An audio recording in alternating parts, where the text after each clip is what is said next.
Hi friends, PMG के मस्ती में आप सभी का स्वागत है। मैं हिंदी से संबंधित महत्वपूर्ण प्रश्न लेके आया हूँ आप लोगों के सामने, जो बहुत ही महत्वपूर्ण है, एकदम एग्जाम के दृष्टि से बहुत ही महत्वपूर्ण है। तो इस वीडियो को अंत तक ज़रूर देखिएगा, और अगर नए चैनल सब्सक्राइब नहीं किए हैं तो चैनल को सब्सक्राइब, लाइक, शेयर कर दीजिएगा और बेल आइकन को भी प्रेस कर दीजिएगा, ताकि हम कोई नया वीडियो अपलोड करें यूट्यूब पर तो उसका नोटिफिकेशन आपके पास चला जाए। तो इसका जो पहला क्वेश्चन है, निम्नलिखित में अयोग्य है। निम्नलिखित में अयोग्य है।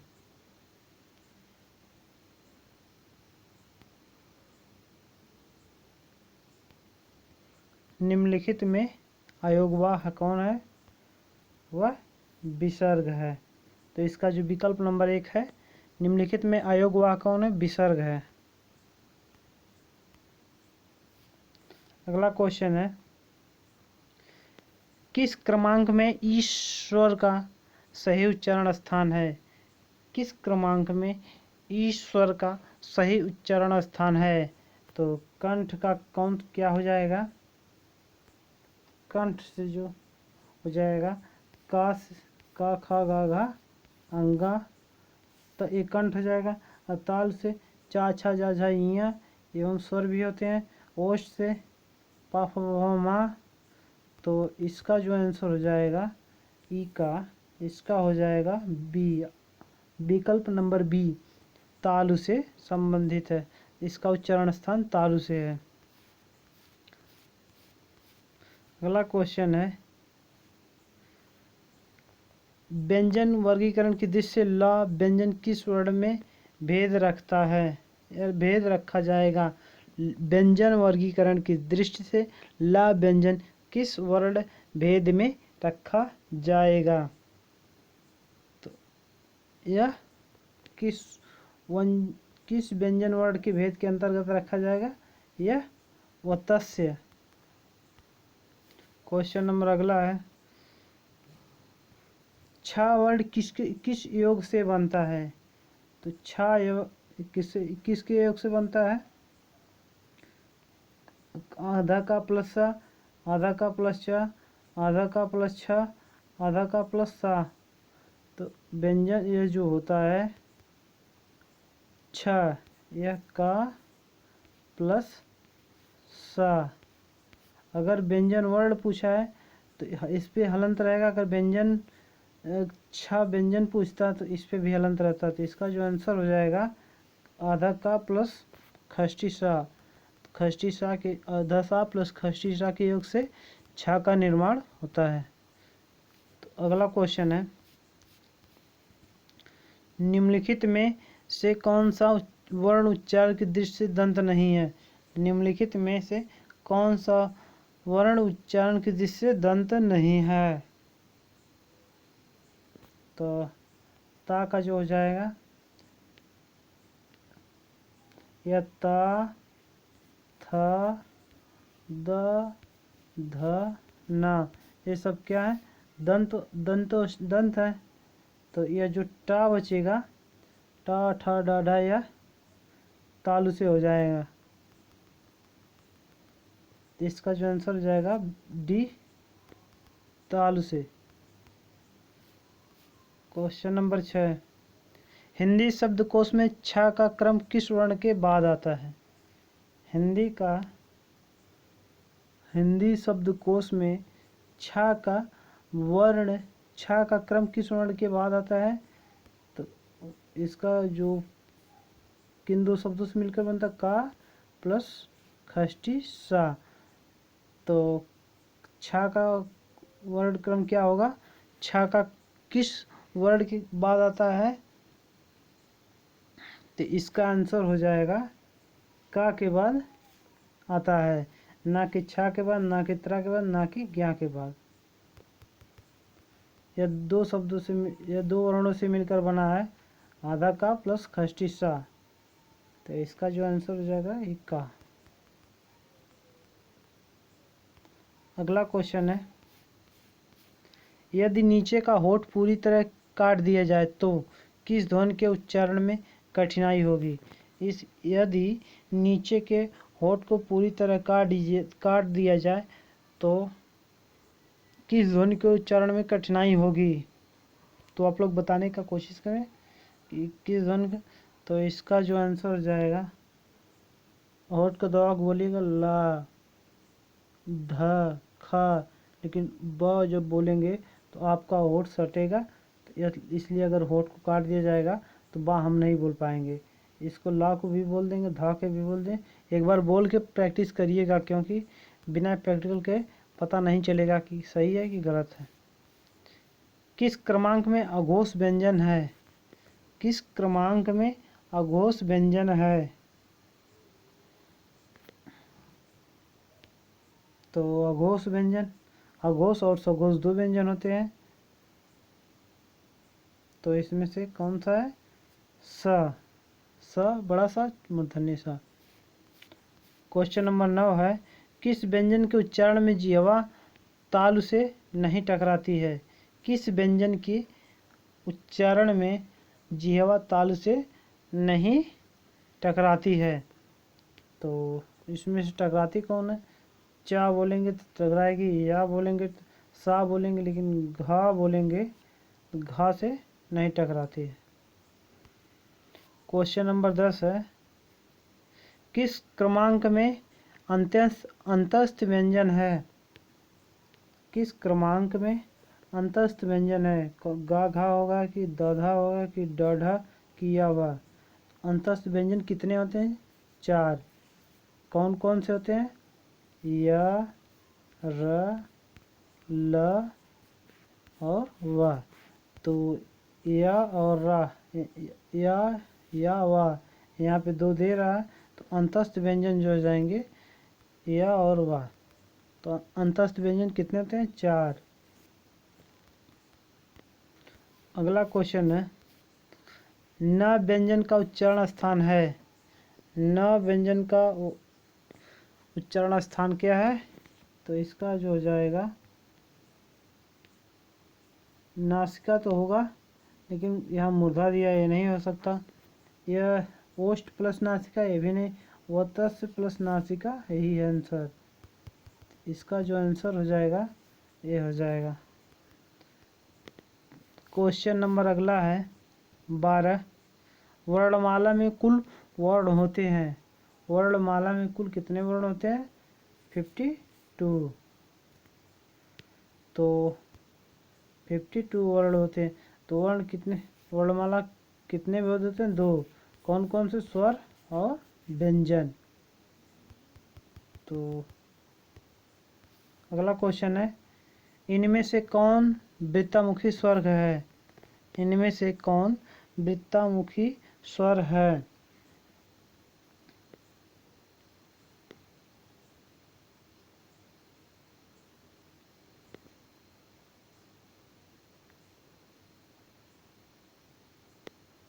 तो वृत्तामुखी स्वर आ हो जाएगा। क्वेश्चन नंबर अगला है, किस क्रम में पश्च स्वर है? किस क्रम में पश्च स्वर है? तो किस क्रम में पश्च स्वर है? ई में नहीं है, न ए में है, न ए में है, तो कौन सा हो जाएगा? ऊ में। ऊ में पश्च स्वर है।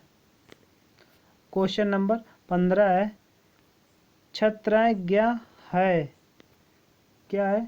तो यह मूल स्वर हो नहीं सकता, क्योंकि यह व्यंजन है। अनुस्वार भी नहीं हो सकता।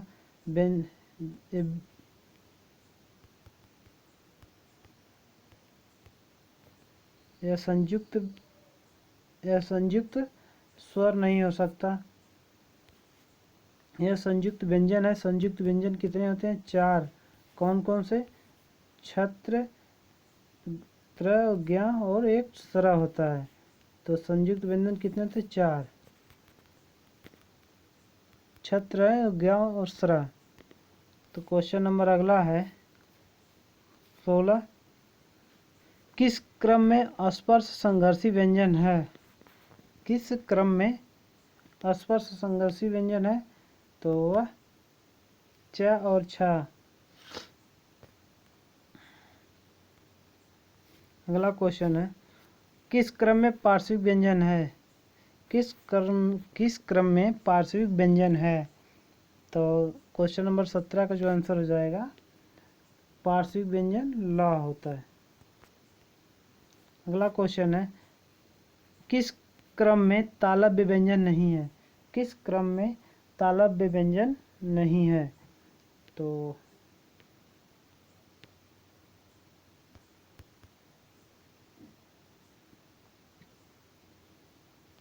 चा में नहीं हो सकता है, तो यह किस में नहीं होगा? यह घा में नहीं होगा। तालव्य व्यंजन घा में नहीं है। अगला क्वेश्चन है जिन स्वरों के उच्चारण में मुंह सबसे कम खुलता है उसे क्या कहते हैं? जिन स्वरों के उच्चारण में मुंह सबसे कम खुलता है उसे क्या कहते हैं? वह समृद्ध स्वर होता है, ना कि वृद्ध स्वर, ना कि पश्च स्वर। ना व्यंजन का उच्चारण स्थान है, यही क्वेश्चन दोबारा कर दिया है। तो औतर्स और नसिका न व्यंजन का उच्चारण स्थान है। पुरोधा शब्द में संधि है। पुरोधा शब्द में संधि कौन सी है? पुरोह। इसमें विसर्ग संधि है, तो यह क्या हो जाएगा? विसर्ग। पुरोह धन ओधा, पुरोधा। इनमें से कौन से शब्द का संधि का उदाहरण नहीं है? इनमें से कौन सा शब्द संसार संधि का उदाहरण है? अत्यंत भी है, सदाचार भी है, लेकिन यह जो सामाजिक है यह उच्चारण नहीं, मतलब संधि का उदाहरण नहीं है। क्वेश्चन नंबर अगला 23 किस समूह में एड़ संधि रहित शब्द हैं? किस समूह में एड़ संधि रहित शब्द हैं?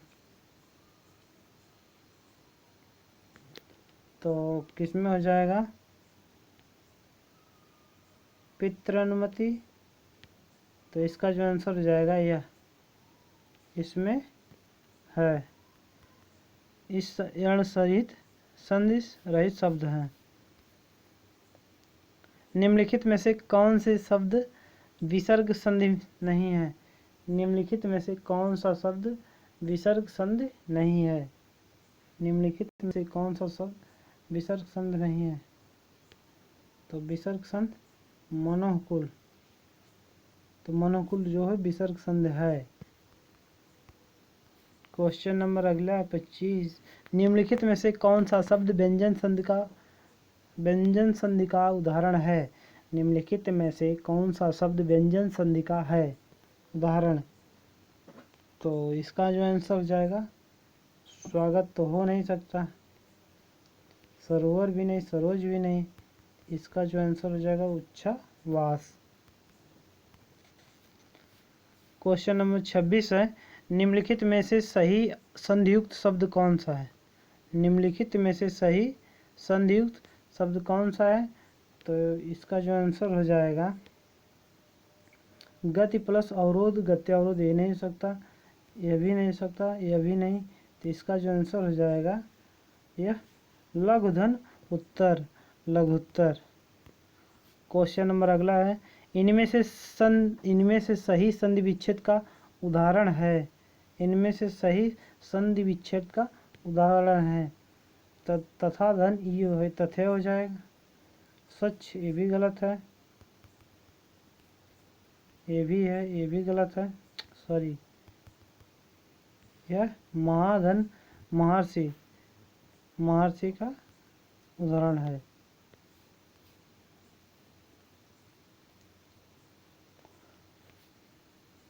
उपर्युक्त शब्द का सही संधि विच्छेद होगा। उपर्युक्त शब्द का सही संधि विच्छेद होगा। तो उपर्युक्त शब्द का सही संधि विच्छेद क्या है? ऊपर धन युक्त। क्वेश्चन नंबर 29 है इनमें से किस शब्द में गलत संधि विच्छेद हुआ है? इनमें से किस शब्द में गलत संधि विच्छेद हुआ है? तो यह षडानन में। अगला क्वेश्चन है किस समूह में सभी शब्द संधियुक्त हैं? किस समूह में सभी शब्द संधियुक्त हैं? तो मनोज हो जाएगा, नरेश हो जाएगा, देवर्षि, यह सभी क्या है, संधियुक्त हैं। अगला क्वेश्चन है, किस शब्द में सही संधि नियम का पालन नहीं हुआ है? किस शब्द में सही संधि नियम का पालन नहीं हुआ है? तो वह प्रतीप में। क्वेश्चन नंबर अगला है, संधि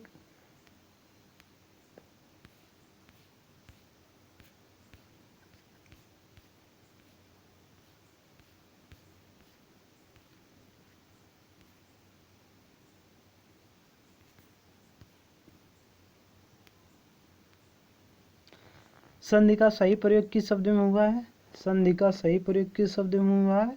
इसका जो आंसर हो जाएगा निरोग में। निरोग में सही प्रयोग हुआ है। क्वेश्चन नंबर अगला है 33, किस शब्द में संधि नहीं है? किस शब्द में संधि नहीं है? तो अतियो में हो सकता है, सज्जन में, ज्वालाक में, लेकिन काजल में संधि नहीं है। क्वेश्चन नंबर अगला है, किस क्रमांक में सही संधि का उदाहरण नहीं है? किस क्रमांक में सही शब्द का संधि का उदाहरण नहीं है? तो इसका जो आंसर हो जाएगा मन प्लस प्रसाद, मनो प्रसाद। अगला नंबर है, अभ्यर्थी का संधि विच्छेद होगा। अभ्यर्थी का संधि विच्छेद क्या होगा? अब अभ्यर्थी नहीं होगा, यह भी नहीं होगा, यह भी नहीं होगा, तो अभ्यर्थी का संधि विच्छेद अभिधन अर्थी होगा।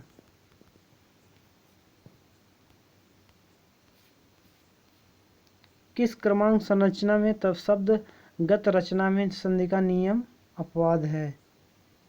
तो किस क्रमांक संरचना में शब्दगत संरचना में संधि का नियम अपवाद है? किसमें है? औछिणी में। अगला क्वेश्चन है, घुड़दौड़ का सही विच्छेद है। घुड़दौड़ का सही विच्छेद है घोड़ा प्लस दौड़। पावक में कौन सी संधि है? पावक में कौन सी संधि है? अयादि संधि पावक में। अगला क्वेश्चन है, विपजाल में कौन सी संधि है? विपजाल में कौन सी संधि है? तो इसका जो आंसर हो जाएगा व्यंजन संधि है। अगला क्वेश्चन है, प्रत्युपकार में कौन सी संधि है? प्रत्युपकार में कौन सी संधि है? तो प्रत्युपकार में यण संधि है।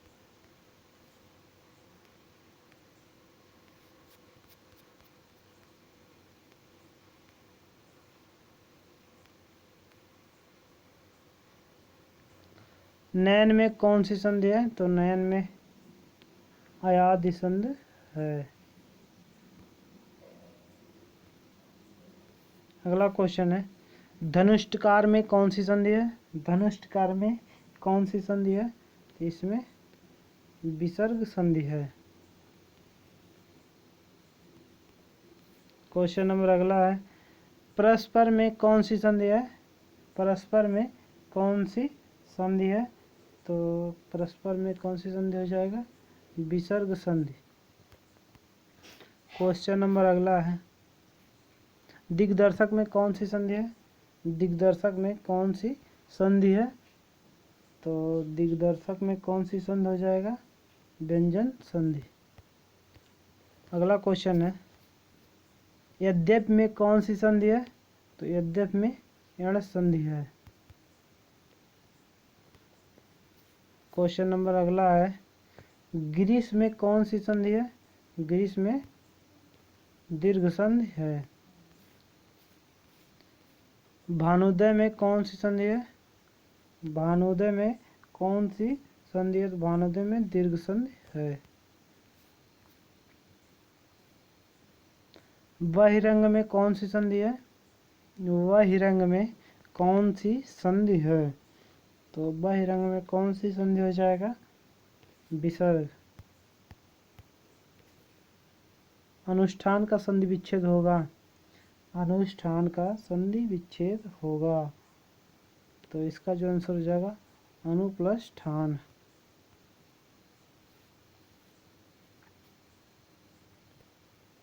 इसका जो आंसर हो जाएगा अनुष्ठान। अगला क्वेश्चन है, किस क्रम में गुण संधि नहीं है? किस क्रम में गुण संधि नहीं है? तो भूगर्भ में गुण संधि नहीं है। पुरोधा शब्द में संधि विच्छेद है, तो इसमें कौन सा संधि विच्छेद हो जाएगा? विसर्ग। दोस्तों, अगर वीडियो अच्छा लगा तो लाइक से सब्सक्राइब कर दीजिएगा।